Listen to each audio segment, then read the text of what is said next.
राजस्थान के तपते रेगिस्तान के बीच एक सुनसान गांव भैरवपुर था। पहले ये गांव खुशहाली और समृद्धि का केंद्र था, लेकिन एक रहस्यमयी घटना के बाद यहाँ की हर गली वीरान हो गई। कहते हैं गांव पर एक ऐसा श्राप है जो किसी को भी वहाँ जिंदा नहीं रहने देता। के बारे में कहानियां आज भी दूर दूर तक दहशत फैलाती हैं। आर्यन, एक जिद्दी और महत्वाकांक्षी फिल्म निर्देशक, अपनी टीम के साथ भैरवपुर पर डॉक्यूमेंट्री बनाने का फैसला करता है। उसकी सहायक Ananya, cameraman Kabir, sound engineer Riya और स्थानीय गाइड शंकर शामिल हैं। रात होने से पहले गांव छोड़ देना, वरना तुम भी भैरवपुर का हिस्सा बन जाओगे। लेकिन आर्यन अपनी फिल्म के लिए किसी भी हद तक जाने को तैयार है। पुर में घुसते ही टीम को एक असामान्य सन्नाटा महसूस होता है। चारों ओर जली हुई झोपड़ियों और टूटे मंदिरों के बीच एक अजीब गंध हवा में फैली होती है। के बीचों बीच एक पुराना टूटा फूटा कुआं है, जिसे भैरों का कुआं कहते हैं। गांव के अनुसार वहां कई लोगों ने आत्महत्या की थी। रात होते ही अजीब घटनाएं शुरू हो जाती हैं। ड्रोन अचानक खराब हो जाता है और कुएं के पास गिर जाता है। फिर उसे लेने जाता है, लेकिन वापस नहीं लौटता। थोड़ी देर बाद टीम को उसकी चीख सुनाई देती है, लेकिन जब वे वहां पहुंचते हैं तो सिर्फ उसका कैमरा और खून के धब्बे मिलते हैं। अनन्या को रात में झोपड़ी के पास किसी के चलने की आवाज सुनाई देती है।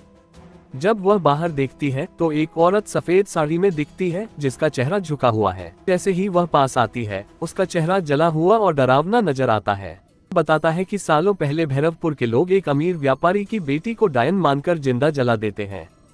उस लड़की की आत्मा ने मरते मरते गांव को श्राप दिया, जो भी इस गांव में रहेगा उसकी आत्मा कभी शांति नहीं पाएगी। उस दिन के बाद गांव में कोई भी जिंदा नहीं बचा। घटनाओं का तेज होना, टीम एक पुराने मंदिर में शरण लेती है, लेकिन वहां दीवारों पर खून से लिखे अजीब चिन्ह और रोने की आवाजें सुनाई देती हैं। के अंदर रखी एक मूर्ति की आंखों से खून टपकने लगता है। रिया को एक बच्चे की आवाज सुनाई देती है जो मदद के लिए पुकार रहा है। जब वह पीछे मुड़ती है तो एक परछाई उसे घसीटते हुए कुएं की ओर ले जाती है। आर्यन और अनन्या उसे बचाने की कोशिश करते हैं, लेकिन रिया कुएं के अंदर गिर जाती है। उसकी चीखें अब भी कुएं के अंदर गूंजती रहती हैं। बंद दरवाजा अपने आप खुलता और बंद होता है। आर्यन के कैमरे में रिकॉर्डिंग खुद ही शुरू हो जाती है और उसमें तांत्रिक भैरवनाथ का अक्स दिखाई देता है। शंकर अचानक गायब हो जाता है और अगली सुबह उसकी लाश पेड़ से लटकी मिलती है। आर्यन और अनन्या को पता चलता है कि गांव का श्राप तोड़ने के लिए उन्हें भैरों के कुएं में उतरकर तांत्रिक की आत्मा को खत्म करना होगा। कुएं में उतरते ही उन्हें जले हुए लोगों की आत्माएं दिखाई देती हैं। उनकी चीखें हवा में गूंज रही हैं।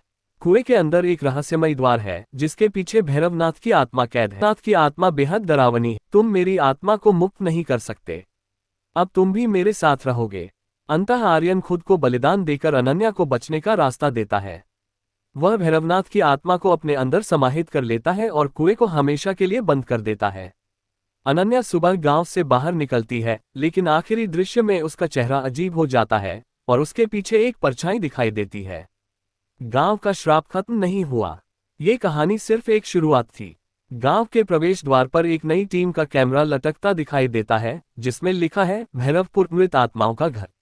ये कहानी रहस्य, डर और अंधविश्वास को गहराई से जोड़ते हुए आपको डर के सफर पर ले जाएगी।